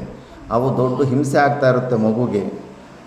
ಮತ್ತು ತದೀಯ ಕೌಕ್ಷೇಯಕ ವಹ್ನಿದಾಹಂ, ಆ ಗರ್ಭದಲ್ಲಿ ಆ ಜಠರಾಗ್ನಿ ಹೀಟು ಆಲೂಗಡ್ಡೆ ಬೆಂದಂಗೆ ಬೆಂದೋಗ್ತಾ ಇರ್ತೀವಿ. ಅದು ಕೂಡ ಆ ಜೀವನಿಗೆ ಸಿಕ್ಕಾಪಟ್ಟೆ ದುಃಖ ಆಗ್ತಾ ಇರುತ್ತೆ. 6ನೇ ತಿಂಗಳಿಂದ 9ನೇ ತಿಂಗಳಲ್ಲಿ ಯಾವಾಗ ಬೇಕಾದರೂ ಅದು ಪೂರ್ವಜನ್ಮ ಸುಕೃತದಿಂದ ಅವೆಲ್ಲ ನೆನಪು ಬಂದ್ಬಿಟ್ಟಿರುತ್ತೆ. ಆದ್ದರಿಂದ ವಿಚಾರ್ಯಕೋವ ವಿರತಿಂನ ಯಾತಿ, ಇದನ್ನೆಲ್ಲ ವಿಚಾರ ಮಾಡಿದ್ರೆ ಯಾಕೆ ವೈರಾಗ್ಯ ಬರೋದಿಲ್ಲ, ಬಂದೇ ಬರುತ್ತೆ ಅಂತ. ಸ್ವಕೀಯ ವಿನ್ಮೂತ್ರ ವಿಸರ್ಜನಂ ತದ್ ಚೋತಾನಗತ್ಯ ಶಯನಂ ತದಾಯತ್ ಬಾಲಗ್ರಹಾದ್ಯಾ ಹತಿಭಾಕ್ಚ ಶೈಶವಂ ವಿಚಾರ್ಯ ಕೋವಾ ವಿರತಿಂ ನ ಯಾತಿ. ಮತ್ತು ತಾಯಿಯ ಮಲಮೂತ್ರವೇ ಅಲ್ಲ, ಆ ಮಗು ಕೂಡ ಸ್ವಯಂ ಆಗಿ ಮಲಮೂತ್ರ ವಿಸರ್ಜನೆ ಮಾಡುತ್ತೆ, ಮಲ ವಿಸರ್ಜನೆ ಮಾಡುತ್ತೆ. ಅದನ್ನು ಆಮ್ನಿಯಾಟಿಕ್ ಫ್ಲೂಯಿಡ್ ಅಂತ ಹಿಂಗೆ ಸೈನ್ಸ್ನಲ್ಲಿ ಮೆಡಿಕಲ್ ಭಾಷೆಯಲ್ಲಿ ಅಂತಾರೆ. ಆ ಮಗುವೇ ತನ್ನ ಮೂತ್ರ ಮಲಮು ವಿಸರ್ಜನೆ ಮಾಡುತ್ತೆ, ಮತ್ತೆ ಅದು ಮತ್ತೆ ಮಗುವಿನ ಶರೀರದೊಳಗಡೆ ಮತ್ತೆ ರಿಟರ್ನ್ ಹೋಗುತ್ತೆ. ಆದ್ದರಿಂದ ಅಷ್ಟು ಅಂಥ ಸ್ಥಿತಿಯಲ್ಲಿರ್ತೀವಿ ನಾವು. ಸ್ವಕೀಯ ವಿನ್ಮೂತ್ರ ವಿಸರ್ಜನಂತದ್ದು. ಮತ್ತು ಚೋತಾನಗತ್ಯ, ತಲೆ ಕೆಳಗಡೆಗೆ ಕಾಲು ಮೇಲ್ಗಡೆಗೆ ಇರುತ್ತೆ ಗರ್ಭಾವಸ್ಥೆಯಲ್ಲಿ. ಮತ್ತು ಜನ್ಮ ತಗೊಂಡ ಮೇಲೆ ಕೂಡ ಬಾಲಗ್ರಹಾದ್ಯ ಹತಿಭಾಕ್ಚ ಶೈಶವಂ, ಸಣ್ಣ ಮಕ್ಕಳಿಗೆ ಗೊತ್ತಾಗೋದಿಲ್ಲ, ಏನೆಲ್ಲ ಪ್ರಕಾಶವಾಗಿ ಕಾಣಿಸ್ತಾ ಇರುತ್ತೆ, ಬೆಂಕಿನೂ ಕಾಣಿಸ್ತಾ ಇರೋ, ಹೋಗಿ ಕೈಯಲ್ಲಿ ಇಟ್ಕೊಳಕ್ಕೆ ಹೋಗ್ಬಿಡ್ತಾರೆ. ಎಷ್ಟು ತುಂಬಾ ಅಲರ್ಟಾಗಿ ನೋಡ್ಕೊತಾ ಇರಬೇಕು. ಇಲ್ಲ ಹೆಜ್ಜೆಗೂ ಯಾವುದೋ ಒಂದು ತಪ್ಪು ಮಾಡ್ತಾ ಇರ್ತಾರೆ, ಮತ್ತು ಅದರಿಂದ ನೋವಾದ್ರೆಗಣ ಅಳ್ತಾ ಇರ್ತಾರೆ. ಅಂಥ ಸ್ಥಿತಿ. ಆವಾಗ ನಮಗೆ ಬುದ್ಧಿ ಕೆಲಸ ಮಾಡೋದಿಲ್ಲ. ಮತ್ತು ಅದನ್ನೆಲ್ಲ ವಿಚಾರ್ಯ ಕೋವ ವಿರತಿಂನ ಯಾತಿ, ಅದನ್ನೆಲ್ಲ ವಿಚಾರ ಮಾಡಿದ್ರೆ ಯಾಕೆ ವೈರಾಗ್ಯ ಬರೋದಿಲ್ಲ ಅಂತ. ಮತ್ತು ಇನ್ನು ಸ್ವಲ್ಪ ಬಾಲ್ಯಾವಸ್ಥೆಯಲ್ಲಿ ಸ್ವೀಯೈ ಪರೈಸ್ತಾಡನಮಗ್ಯ ಭಾವಂ ಅತ್ಯಂತ ಚಾಪಲ್ಯಮಸತ್ಕ್ರಿಯಾಂಚ ಕುಮಾರ ಭಾವೇ ಪ್ರತಿಷಿದ್ಧ ವೃತ್ತಿಂ ವಿಚಾರ್ಯ ಕೋವಾ ವಿರತಿಂ ನ ಯಾತಿ. ಸಣ್ಣ ಮಕ್ಕಳಿದ್ದಾಗ ಪರಾಧೀನತೆ ಇರುತ್ತೆ. ಸುಮ್ಮನೆ ದೊಡ್ಡವರು ಇಷ್ಟ ಬಂದಂಗೆಲ್ಲ ಟಪ್ ಅಂತ ಒಂದು ತಲೆ ಮೇಲೆ ಹೊಡೆದ್ಬಿಡ್ತಾ ಇರ್ತಾರೆ. ಏನು ಮಾಡೋದಕ್ಕಾಗೋದಿಲ್ಲ, ಅಳೋದೊಂದು ಬಿಟ್ಟರೆ ಇನ್ನೇನು ಮಾಡೋದಕ್ಕಾಗೋದಿಲ್ಲ. ಆವಾಗ ಅಂಥ ಪರಿಸ್ಥಿತಿ ಇರುತ್ತೆ. ಮತ್ತು ಸ್ವೀಯೈ ಪರೈ, ನಮ್ಮವರು ಹೊಡಿತಾರೆ, ಬೇರೆಯವರು ಹೊಡಿತಾ ಇರ್ತಾರೆ ಬಾಲ್ಯಾವಸ್ಥೆಯಲ್ಲಿ. ಮತ್ತು ಅತ್ಯಂತ ಚಾಪಲ್ಯ ಮಸತ್ಕ್ರಿಯಾ ಅಂಚ, ಸಿಕ್ಕಾಪಟ್ಟೆ ಚಂಚಲ ಬುದ್ಧಿ ಇರುತ್ತೆ ಸಣ್ಣ ಮಕ್ಕಳಿಗೆ. ಏನೇನೋ ಆಟಗಳು ಆಡೋದ್ರಲ್ಲೂ ಮೇಲಿಂದ ಕೆಳಗಡೆ ಬಿದ್ದು ಕೈ ಕಾಲೆಲ್ಲ ಗಾಯ ಮಾಡ್ಕೊತಾ ಇರ್ತಾರೆ. ಕುಮಾರ ಭಾವೇ ಪ್ರತಿಷಿದ್ಧ ವೃತ್ತಿ, ಶಾಸ್ತ್ರ ವಿಹಿತ ಕರ್ಮಗಳು ಯಾವುವು, ಶಾಸ್ತ್ರ ನಿಷಿದ್ಧ ಕರ್ಮಗಳು ಯಾವುವು ಅಂತ ಅರಿವೇ ಇರೋದಿಲ್ಲ. ಏನೇನೋ ತಪ್ಪು ಕೆಲಸಗಳು ಮಾಡ್ತಾ ಇರ್ತೀವಿ. ಯಾವ ಜೀವ ಹಿಂಸೆನೂ ಮಾಡಿಬಿಡ್ಬೋದು. ಯಾವುದೋ ಸಣ್ಣ ಕೋಳಿ ಮರಿ ಕಾಣಿಸ್ತಾ ಇರುತ್ತೆ ಅನ್ಕೋ, ಗೊತ್ತಾಗೋದಿಲ್ಲ, ತುಂಬ ಚೆನ್ನಾಗಿದೆ ಅಂದ್ಬಿಟ್ಟಿದ್ರು ಕೈಯಲ್ಲಿ ಗಟ್ಟಿಗೆ ಇಟ್ಕೊಂಡ್ಬಿಡ್ತಾರೆ. ಅದಕ್ಕೆ ಕತ್ತು ಇಸಿಗದಂಗೆ ಹಾಕಿ ಅದು ಪ್ರಾಣನೇ ಕಳ್ಕೊಂಡ್ಬಿಡುತ್ತೆ. ಅಥವಾ ಶಾಸ್ತ್ರ ನಿಷಿದ್ಧವಾದಂಥ ಕರ್ಮಗಳು ಕೂಡ ಆ ಬಾಲ್ಯಾವಸ್ಥೆಯಲ್ಲಿ ನಡೀತಾ ಇರುತ್ತೆ. ಮತ್ತು ಅದು ಸ್ವಪ್ನ ರೂಪದಲ್ಲಿ ದುಸ್ವಪ್ನಗಳು ಬಂದು ಮತ್ತೆ ಅಲ್ಲಿ ದುಃಖ ಅನುಭವಿಸ್ಬೇಕಾಗುತ್ತೆ. ಮತ್ತು ಅದಾದಮೇಲೆ ಬಾಲ್ಯಾವಸ್ಥೆ ಆದಮೇಲೆ ಮತ್ತೆ ಇನ್ನು ಸ್ವಲ್ಪ ದೊಡ್ಡವರಾದಾಗ ಯೌವನಾವಸ್ಥೆಯಲ್ಲಿ ಮದೋದತಿಂ ಮಾನ್ಯ ತಿರಸ್ಕೃತಿಂಚ ಕಾಮಾತುರತ್ವಂ ಸಮಯಾತಿ ಲಂಘನಂ ತಾಂ ಯುವತ್ಯೋದಿತ ದುಷ್ಟಚೇಷ್ಟಾಂ ವಿಚಾರ್ಯ ಕೋವಾ ವಿರತಿಂ ನ ಯಾತಿ. ಯೌವನಾವಸ್ಥೆಯಲ್ಲಿ ಸಿಕ್ಕಾಪಟ್ಟೆ ಅಹಂಕಾರ ಬಂದ್ಬಿಟ್ಟಿರುತ್ತೆ. ಮಾನ್ಯ ತಿರಸ್ಕೃತಿಂಚ, ದೊಡ್ಡವ್ರು ಹೇಳಿದ ಮಾತು ಕೇಳೋದಿಲ್ಲ, ಎಲ್ಲರಿಗೂ ಸ್ವತಂತ್ರ ಬೇಕಾಗುತ್ತೆ. ಮತ್ತು ಕಾಮಾತುರತ್ವಂ ಸಮಯಾತಿ ಲಂಘನಂ, ಹುಡುಗಿಯರ ಬಗ್ಗೆ ಹುಡುಗರ ಬಗ್ಗೆ ಬಿಟ್ಟರೆ ಇನ್ನು ಆ ಸಮಯದಲ್ಲಿ ಬೇರೆ ಇನ್ನೇನು ಯೋಚನೆ ಬರೋದಿಲ್ಲ. ತಾಂ ಇವತ್ಯೋದಿತ ದುಷ್ಟಚೇಷ್ಟಾಂ, ಆ ಸಮಯದಲ್ಲೂ ನಾವು ಪ್ರಜ್ಞೆ ಅನ್ನೋದನ್ನೇ ಮರ್ತೋಗ್ಬಿಟ್ಟಿರ್ತೀವಿ. ಏನು ಕಾಣಿಸೋದಿಲ್ಲ ನಮಗೆ ಪ್ರಪಂಚದಲ್ಲಿ. ಅಂಥ ಒಂದು ಸ್ಥಿತಿಗೆಲ್ಲ ಹೋಗ್ತಾ ಇರ್ತೀವಿ. ಇದನ್ನೆಲ್ಲ ವಿಚಾರ ಮಾಡಿ ನಿನಗೆ ಯಾಕೆ ವೈರಾಗ್ಯ ಬರೋದಿಲ್ಲ. ಮತ್ತು ಅದಾದಮೇಲೆ ವಿರೂಪತಾಂ ಸರ್ವಜನಾದವಜ್ಞಾಂ ಸರ್ವತ್ರ ದೈನ್ಯಂ ನಿಜ ಬುದ್ಧಿ ಹೈನ್ಯಂ ವೃದ್ಧತ್ವ ಸಂಭಾವಿತ ದುರ್ದಶಾಂತಾಂ ವಿಚಾರ್ಯ ಕೋವಾ ವಿರತಿಂ ನ ಯಾತಿ. ಒಂದು 40 ವರ್ಷ 50 ವರ್ಷ ಆಗಿದ್ದಾಗ ಇನ್ನು ಶರೀರದಲ್ಲೂ ಕೂಡ ಶರೀರ ಕ್ಷೀಣ ಆಗೋದಕ್ಕೆ ಸ್ಟಾರ್ಟ್ ಆಗುತ್ತೆ. ಇಂದ್ರಿಯ ಶಕ್ತಿಗಳು ಎಲ್ಲ ವೀಕ್ ಆಗ್ತಾ ಇರುತ್ತೆ. ಸರ್ವಜನಾದವಜ್ಞಾಂ, ಎಲ್ಲರೂ ನಮ್ಮನ್ನು ರಿಜೆಕ್ಟ್ ಮಾಡೋಕ್ಕೆ ಸ್ಟಾರ್ಟ್ ಮಾಡ್ತಾರೆ. ಯಾರಿಗೂ ನಾವಂದರೆ ಬೇಕಾಗಿರೋದಿಲ್ಲ.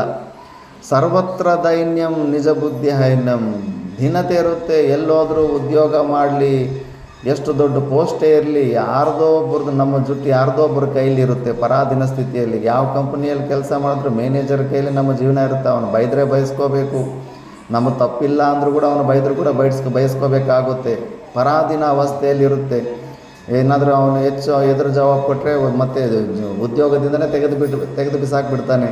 ಮತ್ತು ಹೆಂಡತಿ ಮಕ್ಕಳು ಉಪವಾಸ ಇರಬೇಕಾಗುತ್ತೆ. ಆದ್ದರಿಂದ ಆ ಅವಸ್ಥೆಯಲ್ಲಿ ಸಿಕ್ಕಾಪಟ್ಟೆ ಪರಾಧೀನತೆ ಇರುತ್ತೆ, ದೈನ್ಯವಾಗಿರುತ್ತೆ. ಮತ್ತು ನಿಜ ಬುದ್ಧಿ ಹೈನ್ಯಂ, ಬುದ್ಧಿಯ ಗ್ರಾಸ್ಪಿಂಗ್ ಪವರು ಕೂಡ ಕೆಪಾಸಿಟಿ ಕೂಡ ಕಡಿಮೆ ಆಗ್ತಾ ಇರುತ್ತೆ. ವಯಸ್ಸಾದಷ್ಟು ಬುದ್ಧಿಯಲ್ಲಿ ತೀಕ್ಷ್ಣತೆ ತುಂಬಾ ಕಡಿಮೆ ಆಗ್ತಾ ಇರುತ್ತೆ.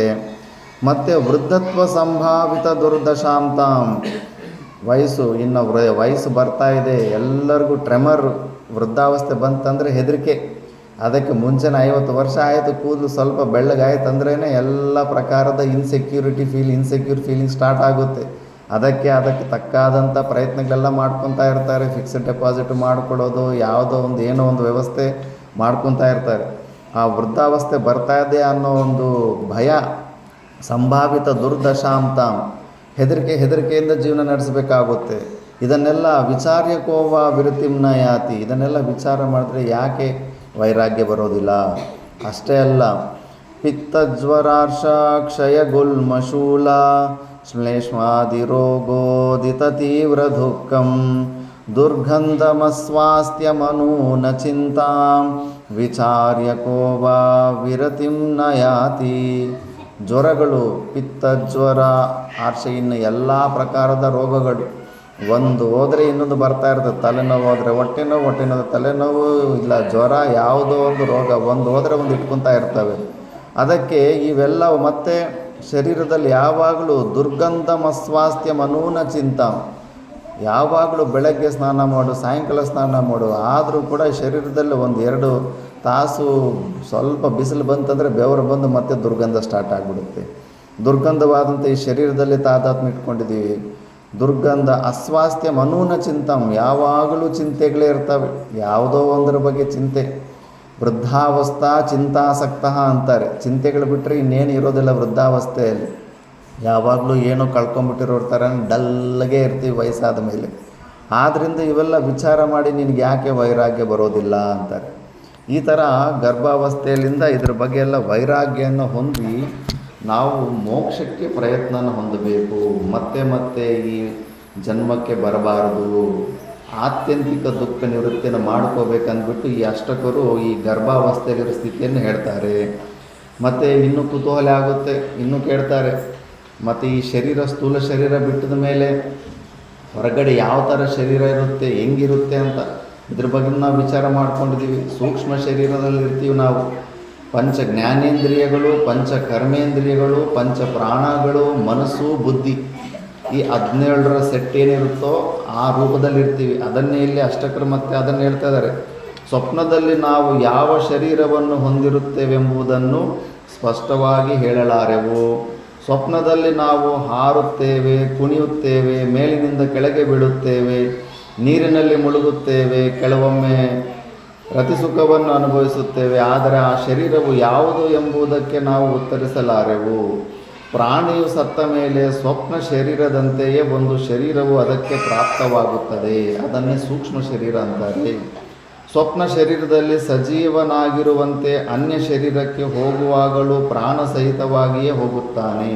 ಪ್ರಾಣವನ್ನು ಕೂಡ ಸುಪ್ತ ರೂಪದಲ್ಲಿ ಇಟ್ಟುಕೊಂಡೇ ಇನ್ನೊಂದು ಈ ಸ್ಥೂಲ ಶರೀರ ಬಿಟ್ಟು ಸೂಕ್ಷ್ಮ ಶರೀರದಲ್ಲಿ ಹೋಗ್ತಾ ಇರ್ತಾನೆ. ಮತ್ತು ಲೋಕಾಂತರಕ್ಕೆ ಜೀವನು ಪ್ರಾಣ ಸಹಿತನಾಗಿ ಹೋಗುತ್ತಾನೆ, ಆದರೆ ಸೂಕ್ಷ್ಮ ಶರೀರದಲ್ಲಿರುತ್ತಾನೆ.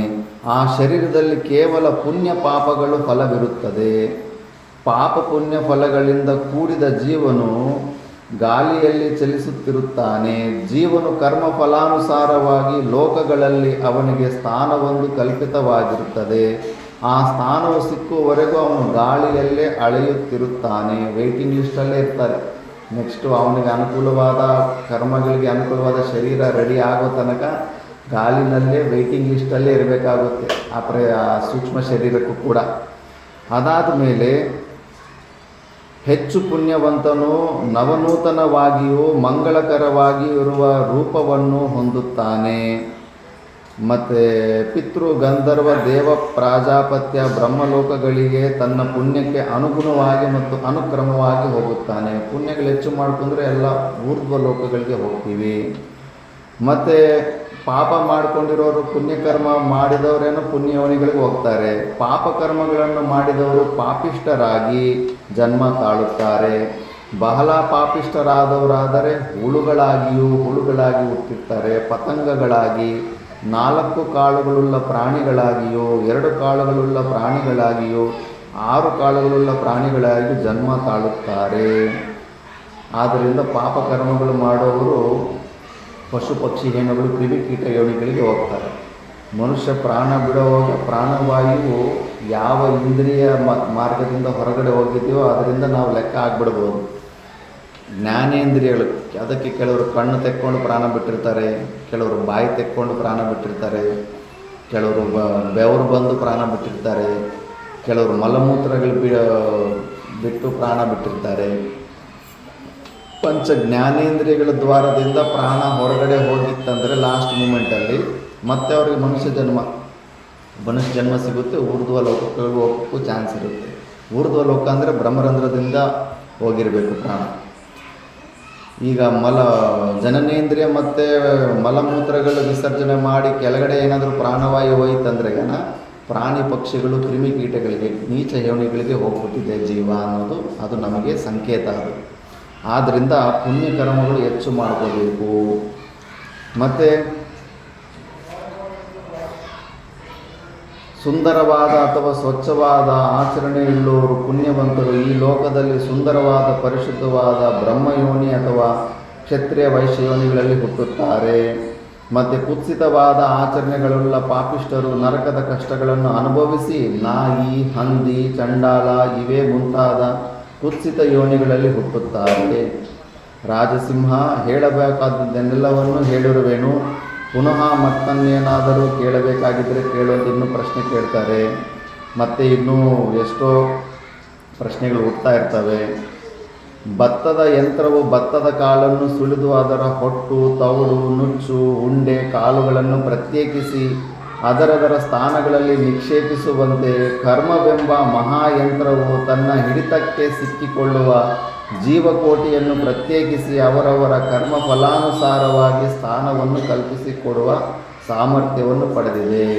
ಇದೆಲ್ಲ ಕೂಡ ಒಂದು ಸಿಸ್ಟಮ್ಯಾಟಿಕ್ಕಾಗಿ ನಡೀತಾ ಇರುತ್ತೆ. ಈ ಪ್ರಪಂಚವೆಲ್ಲವೂ ಮಿಥ್ಯವಾದರೂ ಕೂಡ, ವ್ಯಾವಹಾರಿಕ ಸತ್ತ ಆದರೂ ಕೂಡ ಎಲ್ಲವೂ ನಿಯಮಾನುಬದ್ಧವಾಗಿ ನಡೀತಾ ಇರುತ್ತೆ. ಎಲ್ಲಿ ತನಕ ನಮಗೆ ಕರ್ತೃತ್ವ, ಭೋಕ್ತೃತ್ವ ಭಾವಗಳಿರುತ್ತೋ, ಅಹಂ ಮಮ ಭಾವಗಳಿರುತ್ತೋ, ಜಗತ್ ಸತ್ಯತ್ವ ಬುದ್ಧಿ ಇರುತ್ತೋ ಅಲ್ಲಿ ತನಕ ನರಕಗಳು, ಸ್ವರ್ಗಗಳು, ಕರ್ಮಾನುಸಾರವಾಗಿ ಜನ್ಮಗಳು ಬರೋದು ಇವೆಲ್ಲ ಕ್ರಮವಾಗಿ ನಡ್ಕೊತ ಬರ್ತಾ ಇರ್ತವೆ. ಮತ್ತು ಮನುಷ್ಯನು ಯಾವ ಪುಣ್ಯಕರ್ಮಗಳನ್ನು ಮಾಡಿ ಪುಣ್ಯ ಲೋಕಗಳನ್ನು ಪಡೆಯುತ್ತಾನೆ, ಮಾನವನು ವಿದ್ಯಾರ್ಜನೆಯಿಂದ ಉತ್ತಮ ಲೋಕಗಳನ್ನು ಹೊಂದಬಲ್ಲನ ಅಥವಾ ತಪಸ್ಸಿನಿಂದ ಪುಣ್ಯ ಲೋಕಗಳು ಪ್ರಾಪ್ತವಾಗುವವೆ? ಅನುಕ್ರಮವಾಗಿ ಪುಣ್ಯ ಲೋಕಗಳನ್ನು ಪಡೆಯಬೇಕಾದರೆ ಯಾವ ಮಾರ್ಗವನ್ನು ಅನುಸರಿಸಬೇಕು? ಈ ವಿಷಯಗಳೆಲ್ಲವೂ ವಿಸ್ತಾರವಾಗಿ ಹೇಳಿ ಅಂತ ಮತ್ತೆ ಪ್ರಶ್ನೆ ಕೇಳ್ತಾರೆ. ಆವಾಗೆಲ್ಲ ಡೀಟೇಲಾಗಿ ಹೇಳ್ತಾನೆ. ಸ್ವರ್ಗ ಪ್ರಾಪ್ತಿಗೆ 7 ಮಾರ್ಗಗಳಿವೆ ಎಂದು ಸತ್ಪುರುಷರು ಹೇಳುತ್ತಾರೆ. 1 ತಪಸ್ಸು, 2ನೇದು ದಾನ, 3ನೇದು ಶಮ, ಅಂತರಿಂದ್ರಿಯ ನಿಗ್ರಹ, ಮನಸ್ಸು ಬುದ್ಧಿಗಳಿಂದ ಪರಮಾತ್ಮನ ಚಿಂತನೆ ಮಾಡೋದು. 4ನೇದು ದಮ, ಬಾಹ್ಯೇಂದ್ರಿಯ ನಿಗ್ರಹ, ಹೊರಗಡೆ ಇಂದ್ರಿಯ ಆ ವಿಷಯಗಳಲ್ಲಿ ಹೋಗದಿರ ನಿಗ್ರಹ ಮಾಡೋದು. ಮತ್ತು ಲಜ್ಜೆ ಅನ್ನೋದು ಕೂಡ ಒಂದು ಸಂಪತ್ತಿ, ನಾಚಿಕೆ ಅನ್ನೋದು ಇರಬೇಕು ಅದು. ಮತ್ತು ಋಜುತ್ವ ಅಂದರೆ ಸ್ಟ್ರೈಟ್ ಫಾರ್ವರ್ಡ್ನೆಸ್ಸು, ನಡೆದಂತೆ ನುಡಿ. ಮನಸ್ಸಿನಲ್ಲಿ ಏನಿದೆಯೋ ಮನಸ ವಾಚ ಕರ್ಮನ 3 ಒಂದೇ ಥರ ಇರಬೇಕು. ಮನಸ್ಸಿನಲ್ಲಿ ಏನಿದೆಯೋ ಅದೇ ನಮ್ಮ ವಾಕಲ್ಲಿ ಬರಬೇಕು, ವಾಕಲ್ಲಿ ನಾವೇನು ಹೇಳ್ತೀವೋ ಅದೇ ಥರ ನಾವು ಕ್ರಿಯೆಗಳು ಮಾಡಬೇಕಾಗುತ್ತೆ. ಇದನ್ನು ಋಜುತ್ವ ಅಂತಾರೆ, ಸ್ಟ್ರೈಟ್ ಫಾರ್ವರ್ಡ್ನೆಸ್ ಅಂತಾರೆ. ಮತ್ತು ಸರ್ವಭೂತಾನುಕಂಪ, ಎಲ್ಲ ಭೂತಗಳಲ್ಲೂ ಕೂಡ ಅನುಕಂಪ ಇರಬೇಕು. ಹಿಂಸೆಯನ್ನು ಮಾಡಬಾರದು. ಈ 7 ಸ್ವರ್ಗದ ಬಾಗಿಲುಗಳು ಇವೆ. ಸ್ವರ್ಗಕ್ಕೆ 7 ಬಾಗಿಲಿದ್ದಾವೆ. ಈ 7ರಲ್ಲಿ ಯಾವುದೊಂದರ ಮೂಲಕವಾಗಿ ಆದರೂ ಸ್ವರ್ಗಕ್ಕೆ ಹೋಗಬಹುದು. ಯಾವುದಾದ್ರೂ ಒಂದಿದ್ರೂ ಕೂಡ ಸ್ವರ್ಗಕ್ಕೆ ಎಂಟ್ರಿ ಸಿಗುತ್ತೆ. ಆದರೆ ಈ 7 ವಿಧವಾದ ಮಾರ್ಗವನ್ನು ಅನುಸರಿಸುವವರಿಗೆ ಅಹಂಭಾವವಿರಬಾರದು. ಅಹಂಕಾರ ಇದ್ದರೆ ಮತ್ತೆ ಅದಿದ್ದರೂ ಕೂಡ ಕೆಲಸ ಬರೋದಿಲ್ಲ. ಅಹಂಕಾರವೆಂಬುದೇ ಒಂದು ಗಾಢಾಂಧಕಾರ. ಯಾವುದೇ ಮಾರ್ಗವನ್ನೇ ಅನುಸರಿಸಿದರೂ ಈ ಗಾಢಾಂಧಕಾರದಲ್ಲಿ ಸಿಕ್ಕಿಕೊಂಡವರಿಗೆ ಮುಂದಿನ ಹಾದಿಯು ಖಂಡಿತವಾಗಿಯೂ ಕಾಣುವುದಿಲ್ಲ. ಮಂದಾಂಧರಾದವರು ಬಹಳ ಬೇಗ ವಿನಾಶ ಹೊಂದುತ್ತಾರೆ. ತಪಸ್ಸು ಮೊದಲಾದವು ಮನುಷ್ಯನ ಅಹಂಕಾರದಿಂದ ಒಡನೆಯೇ ವಿನಾಶ ಹೊಂದುವುದೆಂಬುದು ಸತ್ಪುರುಷರ ಅಭಿಪ್ರಾಯವಾಗಿದೆ. ಅಹಂಕಾರ ಮಾತ್ರ ಇದ್ದರೆ ಈ ಸಂಪತ್ತಿಗಳೆಲ್ಲ ಇದ್ದರೂ ಕೂಡ ಅವು ನಾಶ ಆಗ್ತವೆ. ವಿದ್ಯೆಗೆ ತಕ್ಕ ವಿನಯವಿರಬೇಕೆಂಬುದು ನೀತಿಯೇ ಹೊರತು ಸಾಮಾನ್ಯವಾಗಿ ನಡವಳಿಕೆಯಲ್ಲಿರುವುದಿಲ್ಲ. ಮನುಷ್ಯನಿಗೆ ವಿದ್ಯಾ ಸಂಪತ್ತು ಹೆಚ್ಚಿದಂತೆಲ್ಲ ದುರಭಿಮಾನವು ಹೆಚ್ಚುತ್ತಾ ಹೋಗುವುದುಂಟು. ಇದು ತುಂಬ ಜಾಗೃತಿಯಾಗಿರಬೇಕು. ಏನನ್ನೇ ನಾವು ಸಂಪಾದನೆ ಮಾಡಲಿ, ಆಸ್ತಿನಾಗಲಿ, ದುಡ್ಡನ್ನಾಗಲಿ, ವಿದ್ಯೆಯನ್ನಾಗಲಿ, ಏನಾದರೂ ನಾವನ್ನು ಸ್ವಲ್ಪ ಸಂಪಾದನೆ ಮಾಡಿದ್ರೆ ಆ ವಿಷಯದಲ್ಲಿ ನಮಗೆ ಅಹಂಕಾರ ಬಂದ್ಬಿಟ್ಟಿರುತ್ತೆ. ನಮಗೆ ಗೊತ್ತಾಗೋದಿಲ್ಲ, ನಮ್ಮ ಸುತ್ತಮುತ್ತ ಇರೋರಿಗೆ ಅರ್ಥ ಆಗ್ತಾ ಇರುತ್ತೆ. ನಾವು ಕೂತ್ಕೊಳ್ಳೋದು, ನಡೆಯೋ ಸ್ಟೈಲು, ಹಾವಭಾವಗಳು, ಬಾಡಿ ಲ್ಯಾಂಗ್ವೇಜಲ್ಲಿ ಆ ಅಹಂಕಾರ ವ್ಯಕ್ತವಾಗ್ತಾ ಇರುತ್ತೆ. ಅದು ಬಂದಿದೆ ಅಂದ್ರೆ ಮತ್ತೆ ಅದು ಕೆಳಕ್ಕೆ ಬೀಳೋದಕ್ಕೆ ಮತ್ತೆ ದಾರಿಯನ್ನು ತೆರೆದಿದೆ ಅಂದ್ಬಿಟ್ಟು ಅದಕ್ಕೆ ಅಹಂಕಾರನ ನಾವು ಪ್ರತಿದಿನ ಚೆಕ್ ಮಾಡ್ಕೊತಾ ಇರಬೇಕು. ಇನ್ನೂ ಕೆಲವೊಂದು ಮಿತ್ರರನ್ನ ಇಟ್ಕೊಂಡು ಕೇಳಬೇಕು, ಏನಪ್ಪ ಇವತ್ತು ನನ್ನಲ್ಲಿ ಏನಾದರೂ ಅಹಂಕಾರದ ಚಿಹ್ನೆಗಳೇನಾದರೂ ಕಾಣಿಸ್ತಾ, ಒಂದು ವೇಳೆ ಕಾಣಿಸಿದ್ರೆ ನನಗೆ ಸ್ವಲ್ಪ ಎಚ್ಚರ ಮಾಡಪ್ಪ ಅಂತ ಒಂದು 4-5 ಜನ ಫ್ರೆಂಡ್ಸ್ನ ಸುತ್ತಮುತ್ತ ಹೇಳಿ ಇಟ್ಕೊಂಡಿರಬೇಕು. ಇಲ್ಲಾಂದರೆ ಗೊತ್ತೇ ಆಗೋದಿಲ್ಲ. ಆ ಅಹಂಕಾರ ಬಂದು ಅದರಿಂದ ಎಷ್ಟೋ ಜನಕ್ಕೆ ಮನಸ ವಾಚ ಕರ್ಮನ ನಾವು ಹಿಂಸೆಗಳು ಮಾಡಿಬಿಟ್ಟಿರ್ತೀವಿ. ಇನ್ನೊಬ್ಬರಿಗೆ ಹಿಂಸೆ ಆಗಿರುತ್ತೆ ನಮ್ಮ ಒಂದು ಅಹಂಕಾರದಿಂದ. ಯಾವನು ವಿದ್ಯೆಯನ್ನು ಕಲಿತಿರುವುದಕ್ಕಾಗಿಯೇ ಅಹಂಕಾರ ಪಡುವನೋ, ಇತರರು ಬಹಳ ಕಷ್ಟದಿಂದ ಗಳಿಸಿರುವ ಯಶಸ್ಸನ್ನು ತನ್ನ ವಿದ್ಯೆಯಿಂದ ಹರಣ ಮಾಡಲು ಪ್ರಯತ್ನಿಸುವನೋ ಅಂತಹವನಿಗೆ ಶಾಶ್ವತವಾದ ಪುಣ್ಯಲೋಕಗಳು ಖಂಡಿತವಾಗಿಯೂ ಸಿಕ್ಕಲಾರವು. ಅಹಂಕಾರ ಬಂತಂದರೆ ಪುಣ್ಯಲೋಕಗಳು ಸಿಗೋದಿಲ್ಲ. ಬ್ರಹ್ಮವಿದ್ಯೆಯನ್ನು ಅಧ್ಯಯನ ಮಾಡಿದ್ದರಿಂದಲೇ ಅವನಿಗೆ ಪುಣ್ಯ ಫಲವು ಸಿಕ್ಕುವುದಿಲ್ಲ. ಸಾಧನೆಯ ಹೊರತಾಗಿ ಬ್ರಹ್ಮವಸ್ತುವಿನ ದರ್ಶನವಾಗುವುದಿಲ್ಲ. ಅಹಂಕಾರ ಇತ್ತಂದರೆ ಕಂಪ್ಲೀಟ್ ಇನ್ಫಾರ್ಮೇಷನ್ ನಿನ್ನ ಹತ್ರ ಇಟ್ಕೋ, ನಿನಗಂತೂ ಆ ಬ್ರಹ್ಮವಿದ್ಯೆ ಫಲೀಭೂತವಾಗೋದಿಲ್ಲ.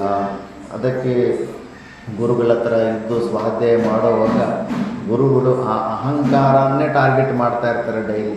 ಶಿಷ್ಯನಲ್ಲಿ ಆ ಅಹಂಕಾರವನ್ನು ನುಚ್ಚು ನೂರು ಮಾಡಿ ಸಾಯಿಸೋ ತನಕ ಅದನ್ನೇ ತೋರಿಸ್ಬಿಟ್ಟು ಯಾವ ಮಟ್ಟಕ್ಕೆ ಅಹಂಕಾರ ನಾಶ ಮಾಡ್ತಾರಂದರೆ ಮತ್ತೆ ಅವನ ಜುಟ್ಟು ಯಾರ ಕೈಗೂ ಸಿಗೋದಿಲ್ಲ. ಆ ಮಟ್ಟಕ್ಕೆ ಅಹಂಕಾರ ನಾಶ ಮಾಡಿಸ್ಬಿಡ್ತಾರೆ.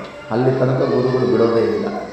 ಆದರೆ ಯಾಕಂದರೆ ಶಾಸ್ತ್ರದಲ್ಲೇ ಅದೇ ದೊಡ್ಡ ಶತ್ರು ಅಂತ ತೋರಿಸ್ತಾ ಇದೆ ಅದು. ಅದಕ್ಕೆ 4 ಕರ್ಮಗಳು ಕರ್ತೃವಿಗೆ ಯಾವಾಗಲೂ ಕೇಳುವುದನ್ನು ಕೊಡುತ್ತವೆ. ಯಾವಾಗಲೂ ಅವನ ರಕ್ಷಣೆಯಲ್ಲಿಯೇ ಜಾಗರೂಕವಾಗಿದ್ದು ಅಭಯ ಪ್ರದಾನ ಮಾಡುತ್ತಿರುತ್ತವೆ. ಆ 4 ಪ್ರಕಾರದ ಕರ್ಮಗಳು ಮಾಡ್ತಿರ್ಬೇಕಂತಾರೆ ಈ ಒಳ್ಳೆ ಪುಣ್ಯಲೋಕಕ್ಕೆ ಸಿಗಬೇಕಂದ್ರೆ. ಅವು ಯಾವುವು ಅಂದರೆ ಅಗ್ನಿಹೋತ್ರ, ಮೌನ, ಅಧ್ಯಯನ, ಯಜ್ಞ. ಇವುಗಳೇ ಉತ್ಕೃಷ್ಟವಾದ 4 ಕರ್ಮಗಳು.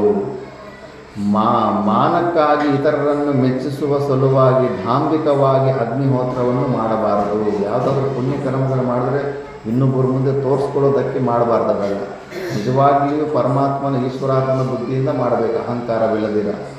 ಯಾವುದೇ ವಿಧವಾದ ದಂಭಾಚಾರ ಆಡಂಬರಗಳು ಇಲ್ಲದೆ ಸ್ವಾತ್ಮೋನ್ನತಿಗಾಗಿ ಅಗ್ನಿಹೋತ್ರವನ್ನು ಮಾಡಬಾರದು. ಕೇವಲ ಮಾತನಾಡದಿರುವುದರಿಂದ ಮೌನಿಯಾಗಲಾರನು. ಮೌನ ಅಂದರೆ ನಾವು ಸುಮ್ಮನೆ ಬಾಯಿ ಮುಚ್ಚಿಕೊಂಡು ಇರೋದಲ್ಲ, ಮನಸ್ಸನ್ನು ಮೌನಗೊಳಿಸಬೇಕು. ಬಾಯಲ್ಲಿ ಮಾತ್ರ ಮಾತನಾಡದೆ ಮನಸ್ಸನ್ನು ಅದು ಹೋದೆಡೆಗೆ ಬಿಡುವುದು ಮೌನ ವ್ರತವೆನಿಸುವುದಿಲ್ಲ. ಹೊರಗಡೆಯೇನೋ ಮಾತಾಡೋದನ್ನು ಬಿಟ್ಬಿಟ್ಟು ಮನಸ್ಸನ್ನು ಮಾತ್ರ ಇಷ್ಟ ಬಂದ ಕಡೆ ಎಲ್ಲ ಯೋಚನೆ ಮನಸ್ಸನ್ನು ಫುಲ್ ಆ್ಯಕ್ಟಿವ್ ಆಗಿ ಇಟ್ಕೊಂಡ್ರೆ ಅದನ್ನು ಮೌನ ಆಗೋದಿಲ್ಲ. ಇನ್ನು ಕೆಲವರು ಮೌನ ಇರ್ತಾರೆ, ಕೈ ಮುಖದಲ್ಲಿ ಆ್ಯಕ್ಷನ್ಗಳು ತೋರಿಸ್ತಾ ಇರ್ತಾರೆ, ಹಿಂಗೆ ಅದು ಇದು ತಲೆ ಅಲ್ಲಾಡಿಸೋದು. ಅದಕ್ಕೆ ಗುರುಗಳು ಬೈತಾರೆ, 50 ಗ್ರಾಮು ನಾಳಿಗೆಯನ್ನು ಅಲ್ಲಾಡಿಸೋದನ್ನು ನಿಲ್ಲಿಸ್ಬಿಟ್ಟು 5 kg ತಲೆ 2 kg ಕೈಗಳನ್ನು ಅಲ್ಲಾಡಿಸ್ತೀಯಲ್ಲ, ಇದೆಂಥ ಮೌನ ಇದು ಅಂತ. ಅದೇನು 50 ಗ್ರಾಮ್ ಜೀವದಲ್ಲಿ ಸ್ವಲ್ಪ ಏನು ಕೆಲಸ ಬೇಕು ನಿನಗೆ ಅದು ಸ್ವಲ್ಪ ಮಾತಾಡ್ಬಿಟ್ರೆ ಆಗೋಯ್ತಲ್ಲ. ಇಂಥ ಮೌನಗಳೆಲ್ಲ ಕೆಲಸಕ್ಕೆ ಬರೋದಿಲ್ಲ. ನಿನಗೆ ಅಷ್ಟೊಂದು ಹೊರಗಡೆ ಕ್ರಿಯೆಗಳು ಮಾಡೋಂಗಿದ್ರೆ ನೀನು ಮೌನಕ್ಕೆ ಏನಕ್ಕೆ ಹೋದೆ? ನಿಜವಾದ ಮೌನ ಅಂದರೆ ಒಳಗಡೆ ಆಂತರಿಕ ಮೌನ ಇರಬೇಕು. ಬಾಯಲ್ಲಿ ಮಾತ್ರ ಮಾತನಾಡದೆ ಕೈ ಬರವನಿಗೆ ಕೈ ಸನ್ನೆಗಳನ್ನು ಮಾಡುವುದು ಮೌನ ವ್ರತವೆನಿಸುವುದಿಲ್ಲ. ಮನಶ್ಚಾಪಲ್ಯದ ಗತಿಯನ್ನು ಸಂಪೂರ್ಣವಾಗಿ ನಿರೋಧಿಸಿ ಹೃತ್ಕಮಲದಲ್ಲಿರುವ ಪರಮಾತ್ಮನ ಬಳಿಗೆ ಒಯ್ಯುವುದು ಮೌನ ವ್ರತವೆನಿಸುವುದು. ಬಾಯಲ್ಲಿ ಮಾತ್ರ ಮಾತನಾಡದೆ ಕೈ ಸನ್ನೆಗಳಿಂದ ಲೋಕ ವ್ಯವಹಾರಗಳಲ್ಲಿ ಆಸಕ್ತನಾಗಿ ಮೌನ ವ್ರತವನ್ನಾಚರಿಸುವುದು ಧಾಂಬಿಕವೆನಿಸುತ್ತದೆ. ಇವೆಲ್ಲವೂ ಶಾಸ್ತ್ರದಲ್ಲಿ ಖಂಡನೆ ಮಾಡಿದ್ದಾರೆ. ಸರಿಯಾಗಿ ಶಾಸ್ತ್ರದ ಶ್ರವಣೆ ಮಾಡದಿರ ಈಗಲೂ ಎಲ್ಲೋ ಸುಮಾರು ಜಾಗದಲ್ಲಿ ಕಾಣಿಸ್ತಾ ಇರ್ತವೆ. ಇಂಥ ವಿಚಿತ್ರವಾದ ಮೌನಗಳನ್ನೇ ಆಚರಣೆ ಮಾಡ್ತಾ ಇರ್ತಾರೆ. ಮೌನ ಅಂತಾರೆ ಕೈ ಕಾಲು ಆಟಾಡಿಸ್ತಾ ಇರ್ತಾರೆ ಮತ್ತು ಹೊರಗಡೆನೇ ಸುತ್ತಾಡ್ತಾ ಇರ್ತಾರೆ. ಮೌನದಲ್ಲಿದ್ದಾಗ ಧ್ಯಾನ ಮಾಡ್ಕೊಂಡು ಅಂತರ್ಮುಖಿಯಾಗಿ ಸಮಾಧಿ ಅಭ್ಯಾಸ ಮಾಡ್ಕೋಬೇಕಲ್ಲ, ಪರಮಾತ್ಮನ ಚಿಂತನೆಯಲ್ಲಿರಬೇಕಲ್ಲ. ಇಂತಹ ಮೌನ ವ್ರತದಿಂದ ಯಾವ ಸಾಧನೆಯೂ ಆಗಲಾರದು. ಮನನಶೀಲನಾಗಿರುವಿಕೆ. ಮೌನ ಅಂದರೆ ಮನನಶೀಲನಾಗಿರಬೇಕು. ನೀನು ಶ್ರವಣ ಮಾಡಿದ ಮೇಲೆ ಶ್ರವಣ ಮಾಡಿರೋ ವಿಷಯನ ಮನನ ಚಿಂತನೆ ಮಾಡ್ತಾ ಇರಬೇಕು. ಯಜ್ಞವನ್ನು ಮಾಡುವುದು ಮನುಷ್ಯನಿಗೆ ಅಭಯಂಕರವಾದ ಒಂದು ಶ್ರೇಷ್ಠ ಕರ್ಮ. ಸ್ವರ್ಗಕಾಮನಾದವನು ಯಜ್ಞ ಮಾಡಿ ಸ್ವರ್ಗವನ್ನು ಪಡೆಯಬಹುದು. ಆದರೆ ಇತರರ ವಿನಾಶಕ್ಕಾಗಿ ಯಜ್ಞ ಮಾಡಬಾರದು. ಶಾಸ್ತ್ರದಲ್ಲಿ ಇನ್ನೊಬ್ಬರು ಶತ್ರುನಾಶಕ್ಕೆ ಕೂಡ ಯಜ್ಞಗಳಿರ್ತವೆ. ಆದರೆ ಅದನ್ನು ಮಾಡಬಾರದು. ಅದನ್ನು ಮಾಡಿದ್ರೆ ಮತ್ತೆ ನರಕಕ್ಕೆ ಹೋಗಬೇಕಾಗುತ್ತೆ. ಯದ್ಯಪಿ ಶತ್ರುಗಳ ವಿನಾಶಕ್ಕೆಂದು ಯಜ್ಞ ಮಾಡಿದರೆ ಶತ್ರುಗಳು ವಿನಾಶವಾಗುವುದು ನಿಶ್ಚಯವಾದರೂ ಶತ್ರುಗಳನ್ನು ಕ್ಷತ್ರಿಯ ಧರ್ಮಾನುಸಾರವಾಗಿ ಯುದ್ಧ ಮಾಡಿಯೇ ವಿನಾಶ ಮಾಡಬೇಕು. ಯಜ್ಞ ಆಗಾದಿಗಳಿಂದ ಅವನು ನಾಶ ಮಾಡಕ್ಕೆ ಹೋಗಬಾರದು. ಯಜ್ಞ ಆದ ಮೂಲಕ ಶತ್ರು ವಿನಾಶಕ್ಕೆ ಪ್ರಯತ್ನಿಸಬಾರದು.